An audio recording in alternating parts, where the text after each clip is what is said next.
बिस्मिल्लाहिर्रहमानिर्रहीम। अस्सलाम वालेकुम नाज़रीन, उम्मीद और दुआ करता हूँ कि आप लोग जहाँ जहाँ पर होंगे खैर आफियत से होंगे। नाज़रीन, आज finally supreme court of Pakistan ने इलेक्शन कमीशन को डायरेक्शंस तो दे दी, मखसूस नशिस्तों वाला केस। अब वो डायरेक्शंस की लैंग्वेज और उसकी कॉम्प्लिकेशन इंप्लीकेशंस क्या क्या हैं, उसके ऊपर मैं और वसीम मलिक साहब थोड़ा सा उसके ऊपर डिस्कशन करते हैं। बट एक जराए से रद्द अमल जो है ना इलेक्शन कमीशन का, वो भी चल रहा है और वो बड़ा इंपॉर्टेंट है।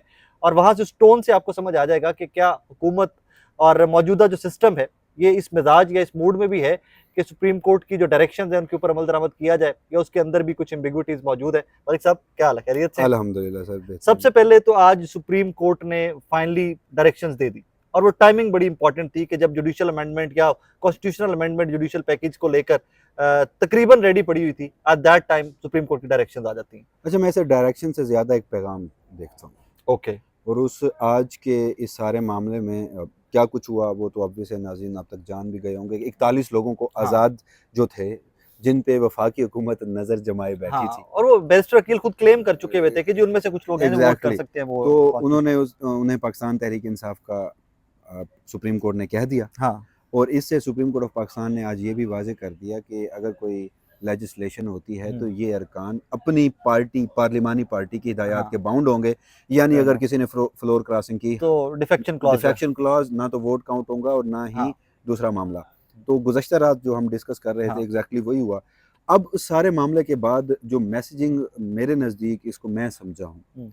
नंबर वन ये है कि ये 8 जजेस, ये जो रोज़ खबरें आ रही थी कि 2 जजेस इधर हो गए, तोड़ 3 लिए जजेस तोड़ लिए गए, और जैसे इन लोगों को, हमारे कुछ साफ़ी दोस्त भी उनमें शामिल हैं, हाँ हॉर्स ट्रेडिंग की आदत और लत पड़ चुकी थी। हाँ। तो बहुत सारे लोगों ने सुप्रीम कोर्ट के 63A वाले जजमेंट पे, जिसके ऑथर जस्टिस मुनीब हैं, उस पर बड़ी तनकीद की कि आइन को रीराइट किया गया है, फलाना आज भी ये ढिमकाना, डिस्कशन आज होती भी। रही टॉक शोज में आज तो भी। देखिए, अगर एक फ़ैसले से इस मुल्क में हॉर्स ट्रेडिंग ख़त्म हो जाती है तो Fair मेरे enough। नज़दीक उससे बेहतरीन फ़ैसला कोई नहीं हो सकता। जमहूरियत की तकवीयत के लिए उससे बेहतर कोई एग्जैक्टली फैसला नहीं। तो वो जो उन लोगों को लत पड़ चुकी थी ना कि 2 अरकान तोड़ लिए, हाँ, अब वो सुप्रीम कोर्ट में भी घुस गए कि 2 जज तोड़ लिए, 3 जज तोड़ लिए। वही पैटर्न के ऊपर पैटर्न डिस्कस। उसी हाँ वही है, हाँ अल्फाज वही हैं। हाँ। तो आज उन्होंने ये बता दिया कि 8 जजेस इंटैक्ट खड़े हैं और उसी अपने प्रिंसिपल स्टैंड पे खड़े हैं जिस पर 12 जुलाई को उन्होंने जजमेंट दिया था। हम्म, दूसरा, गुज़श्ता रोज़ जस्टिस मुनीब जब जुडिशल कमिशन के इजलास से उठ के उठ के गए, गए, तो यस। उसमें कोशिश की गई कि जस्टिस मुनीब अख्तर और जस्टिस मंसूर अली शाह के दरमियान कोई रिफ्ट दराड़ें दिखाई हैं, जाए रिफ्ट कि है, हाँ। वो दिखाने की कोशिश की गई। तो आज के रोज़ वो भी ख़त्म हो गया, और मैं आपको ना, ये मेरे पास कोई इतलात नहीं है, मेरी अपनी अंडरस्टैंडिंग है। मैं आपको ये बताऊं कि ये जो 4 सफ़ात की आज ये वजाहत जारी की गई है, मंसूर अली ये शाह साहब जस्टिस या मंसूर मुनीब? अली शाह ने नहीं लिखी, हाँ। ये जस्टिस मुनीब अख्तर ने लिखी ये है। अंडरस्टैंडिंग है, ये कोई खबर ये नहीं है, खबर मतलब ये नहीं है, लैंग्वेज जो है उसकी ऐसा ही जो। है, क्योंकि जस्टिस मुनीब की जो माजी की जजमेंट्स मैंने पढ़ रखी हैं, हाँ। और फिर जब मैं आज पढ़ रहा था, और फिर मैं जस्टिस मंसूर की जो मैंने माजी की जजमेंट्स पढ़ रखी हैं, तो उसमें मुझे ये लगा कि ये जस्टिस मुनीब अख्तर ने तहरीर किया है। और उसमें आप जैसे कह रहे हैं कि इलेक्शन कमीशन ने तो एक सख्त मौक़िफ़ दिया, मगर जराए से। ज़राए से, जराए से। मगर सुप्रीम कोर्ट ऑफ पाकिस्तान ने ये सख्त मौक़िफ़ दिया। आज उन्होंने कहा इनडायरेक्टली कि अगर आप अदलिया की हवाले से कोई जुडिशल पैकेज लाने की कोशिश कर रहे हैं, वट एवर उसमें सब्सटेंस कोई भी है, उसका ड्राफ्ट कोई भी है, ये सुप्रीम कोर्ट कतन बर्दाश्त नहीं करेगी। What next? व्हाट लड़ाई नेक्स्ट? अब ये है कि लड़ाई तो है, इलेक्शन कमीशन क्या करेगा? विद इन सुप्रीम कोर्ट एक अलग से कहानी, लेकिन supreme court versus parliament, what ever जिस तरह का भी पार्लिमान है 45 47 और वो बहस अलग से है, लेकिन पार्लिमान तो है ना। वो पार्लिमान है। अब ये है कि चाहे इलेक्शन कमीशन ऑफ पाकिस्तान जो है वो सुप्रीम कोर्ट के फैसले पर अब भी अमल दरामद ना करे, इसके कंसिक्वेंसेस इलेक्शन कमीशन ने भुगतने हैं। अच्छा, ये मैं इस पे थोड़ा सा डिटेल में बात करना चाहूंगा। कंटेम्प्ट वाली कहानी तो यहाँ पे नहीं आएगी। अच्छा देखिए, इस मामले में ना 2 चीज़ें हैं, हाँ। और इस पे हमारी लीगल फर्टेनिटी से भी बात हुई, तो आरा भी तकसीम है। ओके।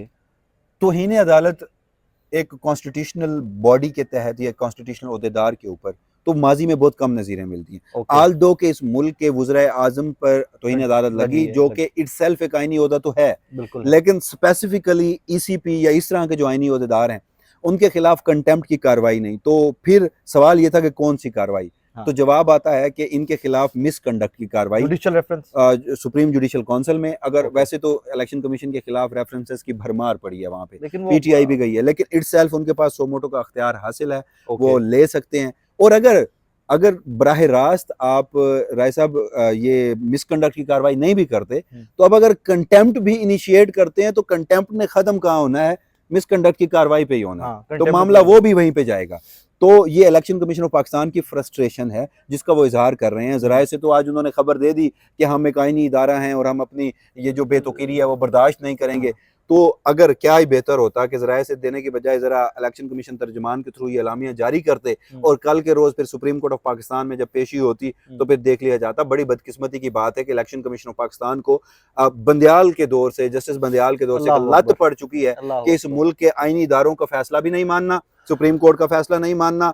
आपने आइन ने आपको महज एक काम दिया है, आइन के आर्टिकल 218(3) के तहत Election। शफाफ, और गैर शफाफ। जानिबदार और मुनसिफाना इंतखाबात का। That's it। और आप तौहीन अदालत की कार्रवाइयों से लेकर सुप्रीम कोर्ट को इनडायरेक्टली थ्रेट करने से लेकर हर जराए चीज़। से खबरें लेकर सब कर रहे हैं। तो बेहतर होता कि जो सिकंदर सुल्तान राजा साहब हैं वो थोड़ी सी करेज का मुजाहरा करते हुए अपने नाम से कोई बयान जारी करते। हाँ, स्टेटमेंट आ जाए डायरेक्टली। अब आप पूछ रहे थे कि आगे क्या होगा, आगे आप क्या देख रहे हैं।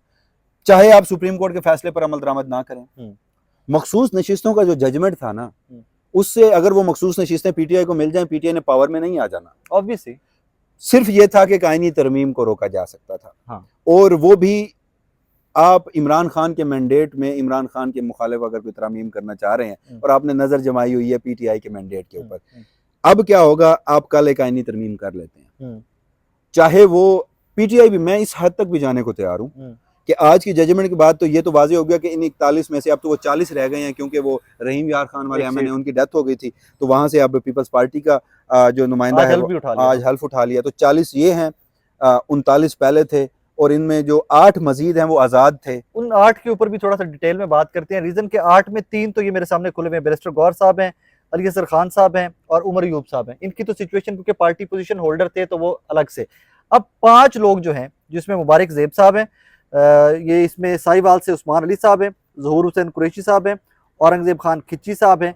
अब ये जो 5 लोग हैं ये इंडिपेंडेंट कंसीडर होंगे क्योंकि इनके सर्टिफिकेशन का रौला है। मेरी पार्टी के कुछ जो तरीके इंसाफ के लोग हैं उनसे भी बात हुई है, तो वो भी कहते हैं जी हमने जमा करवाए थे, आगे एक्सेप्टेंस का मतलब एम्बिग्विटी है।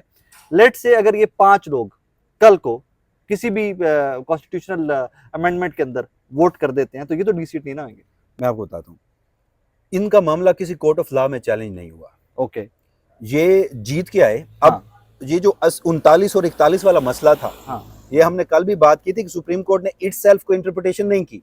सुप्रीम कोर्ट ने देखा कॉन्स्टिट्यूशनल लेंस से और ये देखा कि मैंडेट पाकिस्तान की अवाम ने किसे दिया है। ठीक है, उसके बुनियाद पे इन सबको अगर उन्होंने पीटीआई का डिक्लेयर कर दिया है, तो ये जो 8 के नाम आप बता रहे हैं, इन्होंने भी तो वोट इमरान खान का लिया, तहरीक इंसाफ का वोट, इन्होंने वोट तहरीक इंसाफ का लिया। हाँ। तो इस मामले को भी अगर इधर से कोई दूसरे जाता है, मतलब कि वो फ्लोर क्रॉस करता है, वोट देता है, तो इस सारे मामले में स्पीकर का किरदार बड़ा अहम है, अयाज सादिक का, कि वो रूलिंग क्या देते हैं। क्या वो रूलिंग देकर इनको कहते हैं कि इनके ऊपर डिफेक्शन क्लॉज नहीं लगती और खुद को मुतनाज़ा बनाकर कासिम सूरी के स्टेज पे ले जाते हैं, क्योंकि ये मामला सुप्रीम कोर्ट जाएगा। आजाद तो है ना। देखिए आजाद कैसे हैं, ये मामला तब था कि जब आप उस बुनियादी नुक्ते पर नहीं आ रहे 2 फरवरी के फैसले पर, जिसमें सैंबल लेने पर सुप्रीम कोर्ट बार बार कह चुकी, आज भी लिख चुकी, काजी फजीसा भी कह चुके कि उनका पार्टी स्टेटस खत्म नहीं था, वो आजाद नहीं थे, निशान लिया गया था। हाँ। इलेक्शन कमीशन ने दिया 2 फरवरी का फैसला, हाँ, कि ये सब आजाद हैं, हाँ, जिससे पूरी पीटीआई डिस्पर्स हो गई। हाँ, उसके बैंगन, किसी को 4 एग्जैक्टली। उसके बाद क्या हुआ, इन 80 के ऊपर जो फैसला आया ना, ये एसआईसी में चले गए थे। हाँ। सुन्नी इत्तेहाद कौंसिल वाला मामला सुप्रीम कोर्ट में हुआ चैलेंज। हाँ। अब इन 8 का तो अलग से हुआ क्योंकि ये एसआईसी में नहीं गए थे। हाँ। जब ये एसआईसी में नहीं गए तो ये सुप्रीम कोर्ट ऑफ पाकिस्तान के सामने मामला नहीं आया, लेकिन मुद्दा तो इनका भी वही 2 फरवरी से शुरू होता है। वोट किसके लिए है? तो अगेन अगर इनमें से कोई वोट करता है, उस पर सबसे पहले मैटर करेगी स्पीकर की रूलिंग, कि वो क्या रूलिंग देते हैं, वो खुद को तारीख में किस सिमत में नहीं। वैसे हमने देखा, एक चीज का मैं क्रेडिट दूंगा, उस एक्सटेंट तक नहीं, लेकिन उन्होंने इत्माद बहाली के सिलसिले में वो जो गिरफ्तारियां रात को हुई, उसमें उन्होंने एटलीस्ट, अगर हम इस वक्त की नून लीग को देखें, तो हमें एक फरिश्ता नजर आता है या सादे की सूरत में, आल्दो के आइडियली नहीं है, स्पीकर है वो तो किसी भी सियासी जमात के ना, एग्जैक्टली आइडियली उस हद तक नहीं है जैसे होना चाहिए था। वो ये उनकी जिम्मेदारी थी, लेकिन चलें कुछ ना कुछ वो बुरा ही समझ रहे हैं, सोच रहे हैं, कमेटी बना रहे हैं इस सारे मामले की। तो पहले मैं जो इसका ओनस है वो मैं देख रहा हूँ स्पीकर के कंधों पे, उसके बाद ये मामला जाएगा अदालतों में। हाँ। अच्छा, मैं मजीद एक और बात आपको आज इस व्लॉग में सामने रखता हूँ। चाहे आपके पास नंबर गेम नहीं है, आप पीटीआई के इन 8 में से कोई तोड़ के आइन साजी कर लेते हैं, या मैं इस हद तक भी जाने को तैयार हूं कि पीटीआई भी आपका साथ दे देती है, ओके, और आप बड़ी खुश असलूबी से पार्लियामान से आईनी तरमीम कर लेते हैं। तो इससे पहले तो हम ये सोच रहे थे कि सिर्फ आप जजेस की उम्र बढ़ा रहे हैं, हाँ। वो अदलिया में मुदाखलत की जुमरे में आती थी। हाँ। तो अब आप ये पैनल, ये parallel judicial system, Constitutional federal court बनानी, इस्लामाबाद हाई कोर्ट के parallel federal court, supreme court के पैरेलल कॉन्स्टिट्यूशनल कोर्ट, और आप उसमें अपनी मर्जी के जजेस, तो आप तो पूरे सिस्टम से ही बिगाड़ कर रहे हैं। इससे क्या होगा? ट्राइकोटमी ऑफ पावर, वो एक ऐसा कॉन्सेप्ट है, वो एक ऐसी ईंट है जिसके ऊपर आपके पूरे दस्तूर की इमारत कायम है। आप उसमें क्या लिखा है? मुकन्नना अदलिया एग्जेक्टिव, मुकन्नना अपना काम करेगी, कानून साजी, अदलिया तशरीह करेगी, एग्जेक्टिव इंप्लीमेंटेशन करेगी। आप इंक्रोच नहीं कर सकते। अब आप जुडिशरी में इंक्रोचमेंट कर रहे हैं, जुडिशरी में मुदाखलत कर रहे हैं। जब आप मुदाखलत कर रहे हैं, ट्राइकोटमी ऑफ कॉन्सेप्ट को वायलेट कर रहे हैं। ट्राइकोटमी ऑफ पावर के कॉन्सेप्ट को जब आप वायलेट कर रहे हैं, तो बराह रास्त वो वायलेशन हो रही है इंडिपेंडेंस ऑफ जुडिशरी की। और जब आप इंडिपेंडेंस ऑफ जुडिशरी को देखते हैं, तो अगर जुडिशरी इंडिपेंडेंस नहीं होगी, तो आपके आइन का आर्टिकल 10A जो कि फेयर ट्रायल की बात करता है, आर्टिकल 4, आर्टिकल 17, या आइन के प्रियम्बल में 8 से लेकर 28 तक जो 20 आर्टिकल जो आपको, मुझे, देखने वाले पाकिस्तान की आवाम को बुनियादी हकूक देते हैं, वो मुतासिर हो रहे हैं। तो मतलब मामला सुप्रीम कोर्ट जाएगा, मामला सुप्रीम कोर्ट जाएगा। फिर मैं आपको एक और बात बताता हूँ, 21वीं आईनी तरमीम हुई, चीफ जस्टिस काजी फैज ईसा ने की। उसमें उन्होंने कहा कि पार्लियामेंट के पास आइन साजी के लिए भी कोई लामहदूद अख्तियारात नहीं है, जो मर्जी कर, जो आप नहीं कर सकते। सुप्रीम कोर्ट अल्टीमेट इसको देखेगी अल्टीमेटली। अब मैं इस सारे मामले में, ये कल आईनी तरमीम करें, परसों करें, तरसों करें, सुप्रीम कोर्ट में जानी है। और आज की मैसेजिंग के बाद, इससे कबल भी मैं दावा कर रहा था, लेकिन आज की मैसेजिंग के बाद जो हमने देखा, trichotomy of power, independence of judiciary, बुनियादी इंसानी हकूक, तो उस बुनियाद पर मैं इस आईनी तरमीम को उड़ता हुआ देख रहा हूँ। ये सुप्रीम कोर्ट ऑफ पाकिस्तान से उड़ा दी जाएगी। ये बरकरार बॉटम लाइन ये कि मंसूर अली शाह साहब is next chief justice Pakistan. 26 अक्टूबर को मैं जस्टिस मंसूर अली शाह को चीफ जस्टिस पाकिस्तान देख रहा हूँ। और आज का ये जो डायरेक्शंस आई हैं, ये क्लियर कट इंस्ट्रक्शन नहीं है, मैसेजिंग थी। वरना देखिए, ये मैसेजिंग सिर्फ इलेक्शन कमीशन को नहीं थी, ये इधर भी थी। मैं कुछ दिनों से, जब ये कुछ दोस्त हमारे जो हैं, मुमकिन है वो दुरुस्त हों, मतलब ये हमारा एक तज्जिया है, जो हम चीज़ों को मुशाहिदा कर रहे होते हैं। हमारे दोस्त ये कह रहे थे कि सारे मामले में गवर्नमेंट का हाथ जो है वो ऊपर है, गवर्नमेंट इस मामले में लीड कर रही है, वो अदलिया और एग्जीक्यूटिव की लड़ाई में जीत रही है। तो मैंने उन्हें कहा कि यार, आप अभी सिर्फ गवर्नमेंट के इकदाम देख रहे हैं, उनके कार्ड। दूसरी साइड मुकम्मल खामोश थी। हजूर, जुलाई के आखिरी हफ्ते में ये वजाहत मांगी गई थी। हाँ। आज 14 सितंबर को क्यों दी गई है? क्योंकि अमेंडमेंट का टाइम आ गया। एग्जैक्टली। तो टाइमिंग ये थी। तो अभी दूसरी साइड ने पत्ते सीने के साथ लगा के रखा, एक शो किया है, थोड़ा सा इंतजार करें। आज इन वेरी इंटरेस्टिंग टाइम्स। दो कि हम मौलाना फजलुर रहमान साहब के घर के बाहर मौजूद हैं। अभी थोड़ी देर बाद ऑपोजिशन का वफ्द यहाँ पे आ रहा है, क्योंकि यहाँ से ब्रेक थ्रू एक्सपेक्टेड है, और वो आ गया। पीछे से बैरिस्टर गौर साहब गुजर के गए, ऑपोजिशन का वफ्द भी आ गया, और इससे पहले इतलात ये है क्योंकि हुकूमती वफ्द जो है वो भी इस टाइम के ऊपर अंदर ही मामला चल रहे हैं। अपना ख्याल रखिएगा, आपको फर्दर अपडेट करते हैं इंशाल्लाह।